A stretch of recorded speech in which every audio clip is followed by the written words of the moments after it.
All right. Hello, everyone. Good morning, good evening, or good afternoon, depending where you are. Today on the call, I'm very pleased to have John with me. John is a CEO at Live Data LLC. And today we'll be talking about emerging new class of payments like VCP or virtual card payments for vendors. But before we dive into it, John, would you like to introduce yourself and give us a little more background? Sure. Thank you, Emily, for having me again. So my background is to go in finance automation is a big part of what I do. So going in, doing assessments for companies and figuring out how to meet their strategic goals and objectives through people, process, and technology. Thank you so much, John, for that introduction.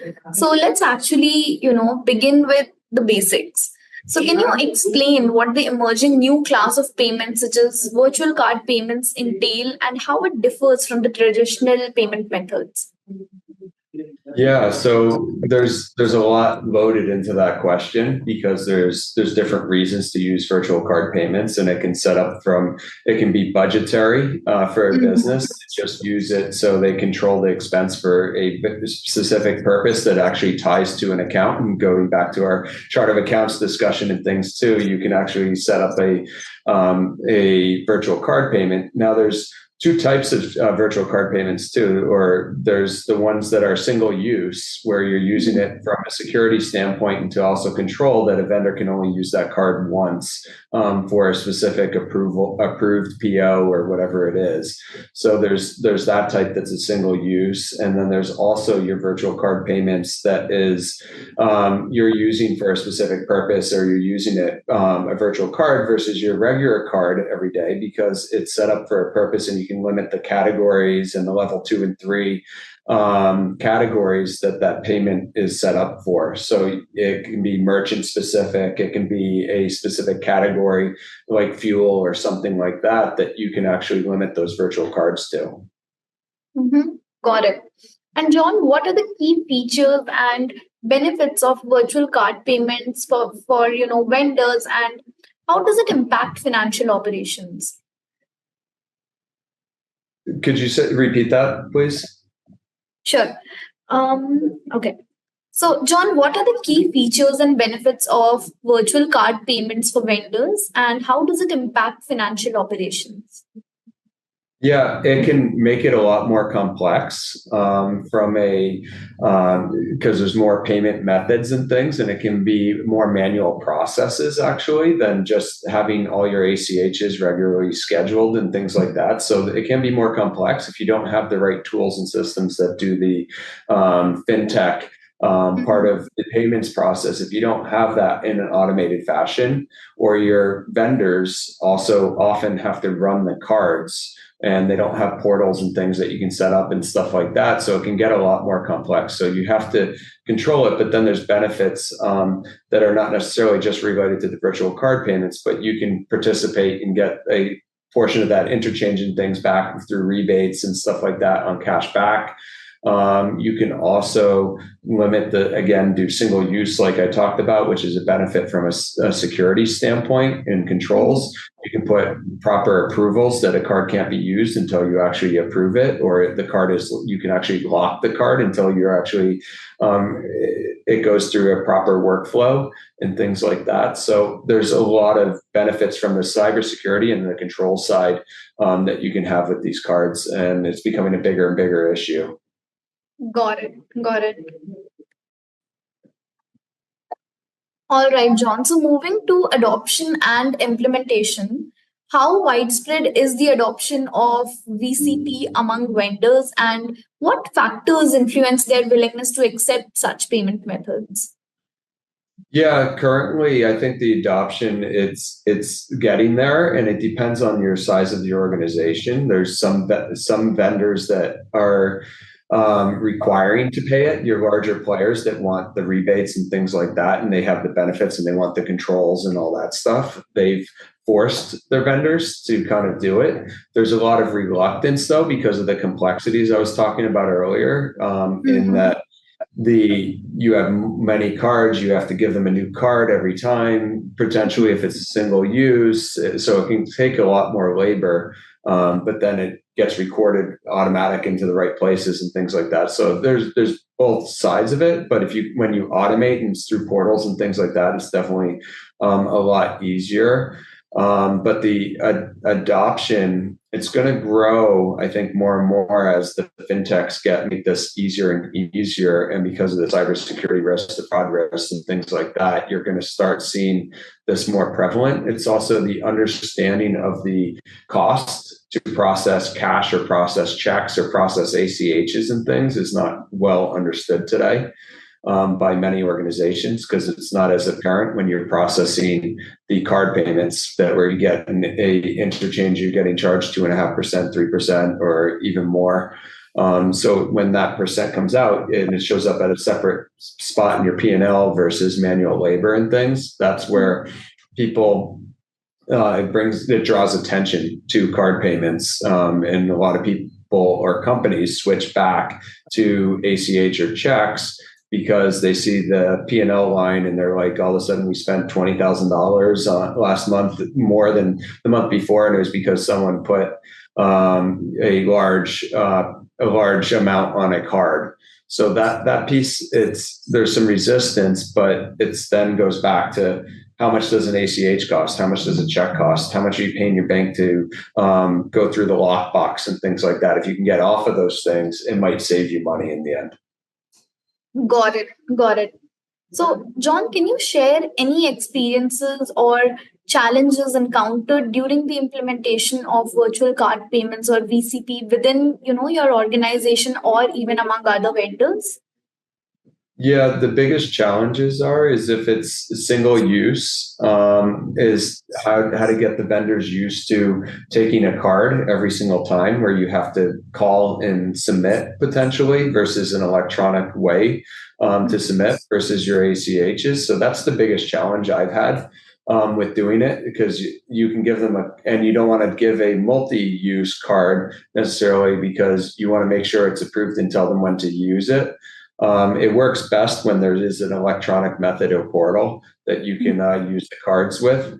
So that's where we need to go, is to get this to a point where it's similar to the way ACH was, but you still have the controls and single use and tokenization, all that stuff on the card stuff. It's more secure, but we got to make it as easy as the ACH schedules. Got it. Got it. So delving a little deeper into benefits and challenges, John, what are the primary benefits that VCP offers to organizations in terms of cost savings, efficiency, and security? Yeah, the cost saving, and I've mentioned a bunch of these already to some degree, but the cost savings are enormous for someone using the virtual card payment because of the cash back, because you're tying it to an actual budgeted item. You have the approvals up front. It's tied to the POs. All those things and controls are in place, and it can only go up to the amount, or it's not going to go through the payment. So you won't get vendors charging extra or doing other things. It's going to match every time. So your matches will be better too and more efficient on the other side.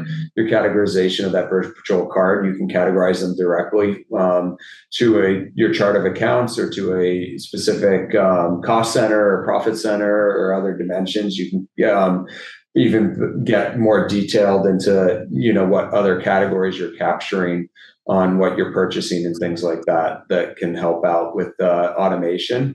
So there's a bunch of benefits there that we can do. The challenges remain is that it's not automated today, a lot of your card payments, which is shocking because it was more automated than checks 20 years ago. Now it's less automated than your check and ACH payments. So it's interesting conundrum that we have to solve for. And I think there's many softwares starting to get there or to store, and then you get the compliance isn't as bad with these cards because it's, again, single use. So you're changing that card or updating it every time. If you could feed that to the vendor system of record or to these other AR portals where you're paying your vendor who you're their customer, if you can set that up that it's a easier exchange that ties into the approval process, that'll take us a long way. And there's many banks and fintechs working on that now. Got it. Got it. And conversely, John, what challenges or drawbacks might organizations face when transitioning to VCP for vendor payments in particular?